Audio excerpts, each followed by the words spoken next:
When you say Tom Clancy, you say plausible near-future conflict, and that's what Ghost Recon Phantoms is about. Ghost Recon Phantoms, we feel, does bring the realism to the battlefield. It's not science fiction.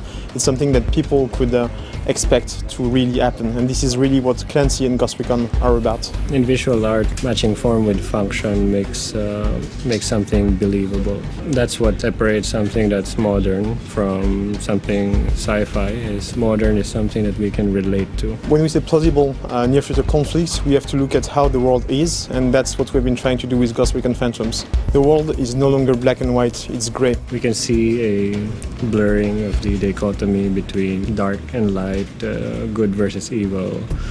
Now we will see a lot more internal conflicts. You have rival factions. On one side, the Ghosts, on the other side, the Phantoms. Ghosts traditionally are fighting to protect the interests of the US government. On the other side, the Phantoms wants to fight to protect the interests of the US citizens. The real reason for them to fight is actually power. They have to take control of money, fundings, but also the most advanced high-gear military techs. So the new logo represents the Ghosts and the Phantoms. We put it on one face because Phantoms are essentially ghosts with different ideals.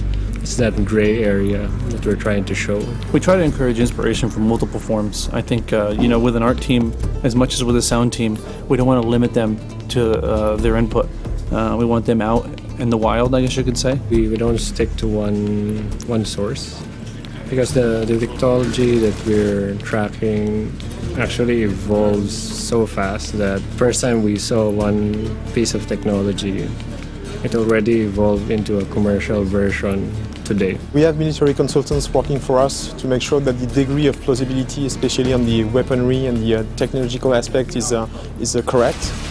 But we also, in fact, over the years, we employ quite a few military personnel themselves that just have a development career in software. The key sources for us are mostly what DARPA is doing, as well as what the Netic Center for Infantry Research has been doing for the US Army.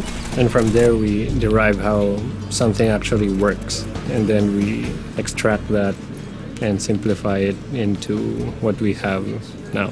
We meet with Marlo, the art director, every day because it's very important that what we are trying to do from a concept, from an abstract standpoint, is clearly expressed from a visual standpoint. Working with a marketing team and having creative constraints can sometimes be a good thing.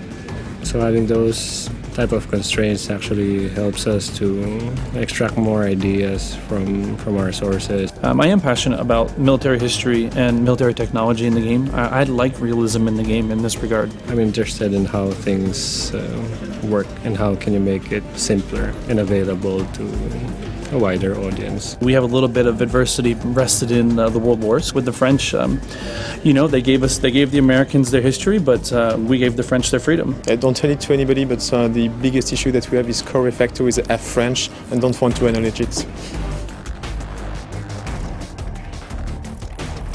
We don't push something out if we don't feel it makes sense in our game.